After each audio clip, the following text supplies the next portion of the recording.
there at the right time, you're in the right state of mind, which is the key element actually. And you hear a train accident. You know, you hear the screeching of the brakes, you hear great big crash, you hear people screaming, whatever. You don't see a damn thing. There's no ghosts. There's no people talking to you or going, going through walls. But again, it sort of falls into the rough category. This is a recording. That again, that has pretty much been proven beyond a shadow of doubt, in my opinion. The past does leave traces on reality, and under the right circumstances, you get a replay, and it can be complete audio. It can be just one. It can be like a video but completely silent. Sometimes there's color. Sometimes there's no color. It depends on the awareness of the individual involved, and just all the different circumstances. But again, theoretically, that could be a ghost. You could see an old man making his rounds around a building like he did for his entire life, and then later on, people live in the same house after he's dead, and they'll see the same guy doing the same thing, but he just seems to just mindlessly do his thing. The thing is, you don't know. That could be a recording, just some sort of energy impressed on the environment that's being replayed under the right circumstances. Or it could be some sort of spirit, basically it determines, is there an awareness in that thing that you're seeing? And it looks like a guy, does it actually have an awareness? Other times it's quite clear, when it interacts with people that, yes, it is some sort of spirit, And that's another thing, I'll just say flat out. Spirits do exist. People have seen them forever. Reliable people, policemen, doctors, military people, even politicians. Scientists. People who are not brain damaged or drunk or whatever. They're regular people all the way to people who are trained observers and they have seen shit. But again, I can't convince anyone seeing this or that. That's simply a matter of experience. If you don't believe that, like my dad, he would just be like, "Oh, well, bullshit." But whatever. That's up to you.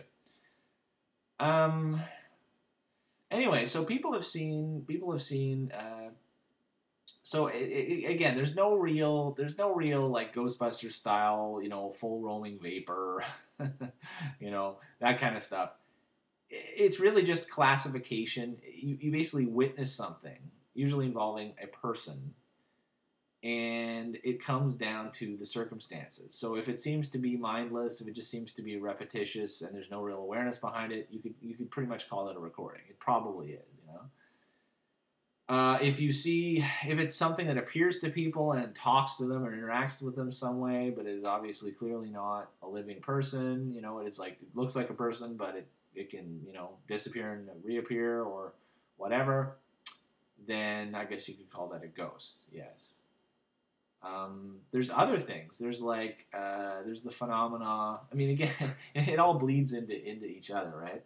There's the phenomena of people waking up, being in a hypnopompic state, between sleep and waking, and seeing like a figure at the foot of their bed, or near them, like looming over them, whatever. There's a lot of variability to that.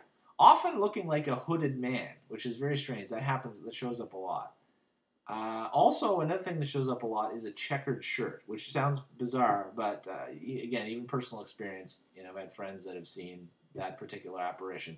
I personally think that's some sort of interference pattern or some sort of fundamental thing, because it has shown up way too often.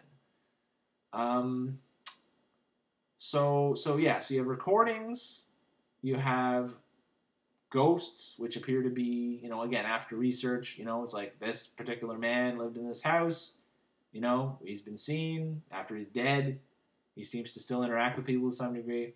I guess you could call it a ghost or a spirit, because it does seem to still have awareness, even though it is the passed on. It's more like the energy remnant of a dead person. What's interesting is, if you really know your stuff, because it's hard to differentiate, but it's taken us quite a while.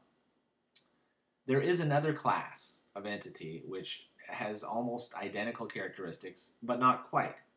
And once you learn that, there's another class which I personally call the Fae, because they are effectively They are effectively fairies. I mean, to put it right out there, they're right out of folklore. They never really left. They're still around.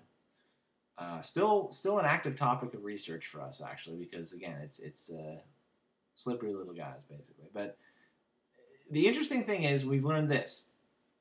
One of the key factors is essentially, so we have recordings, we have spirits of dead humans, spirits, ghosts. The difference between, say, a spirit, like a fae, could possibly appear just like the spirit of a dead person. But the interesting thing is, they feed on emotions. That is the key thing that we've determined after a ton of research. It was a common factor that kept coming up. It was like, this is different from this. It's like, what? Why is this? And it turned out often, and we're still not sure about this. There's still a lot of Chris and I are not 100% on this, but it turns out that in all these cases that we've determined that it is most likely a fae, they would be messing with the people. They would be attempting to induce fear, often fear. Fear seems to be the easiest one. I don't know if it's just an easy to get emotion. I don't know if there's different ones that feed on different emotions, but there are definitely fear eaters. There are beings that like to scare the living shit out of you, and they get something out of it. Again, we don't know. I say eat because it just seems to fit the methodology, but I don't know how that works. Maybe it just gives them a chuckle. I don't know. But they are beings that enjoy scaring the living crap out of people.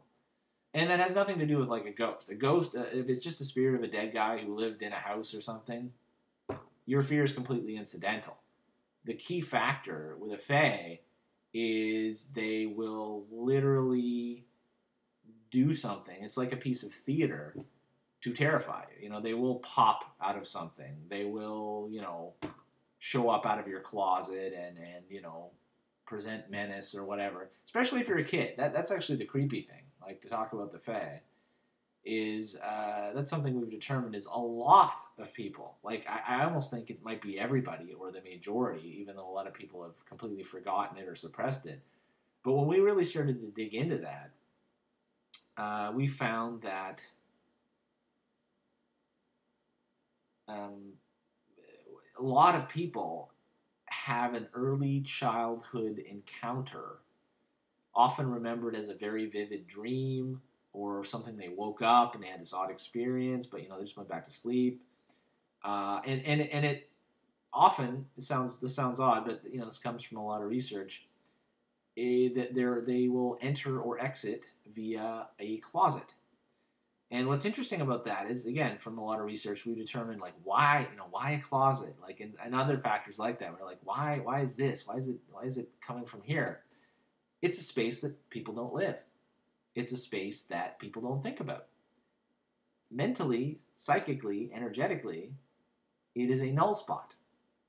Under the stairs, under a bridge. Where do they lurk, right? It's very logical when you think about it. It's basically places that are out of people's awareness. Their awareness doesn't occupy. So it becomes it does seem to fit some of the cliches there. It's basically easier to access our reality via those empty spots, essentially. And we've seen it way too many times. When it comes to the childhood thing, it's almost always under the bed, that kind of thing. But closet seems to be the big one.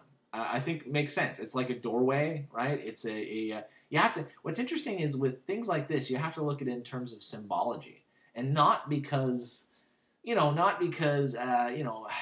debunkers would say that because it's. It's symbolic because, it's just a hallucination, so your mind, has to use symbolic terms. Now, it actually seems to be rather, traditionally magical, basically. The symbols actually mean something in reality, and that has an effect on reality, which, again, is completely... The thing is, the dogmatic science side of things completely rejects meaning. Meaning doesn't exist in science, which is... Again, I respect that within its little narrow sphere, like if you're messing around with chemicals or something, fine. But when you're talking about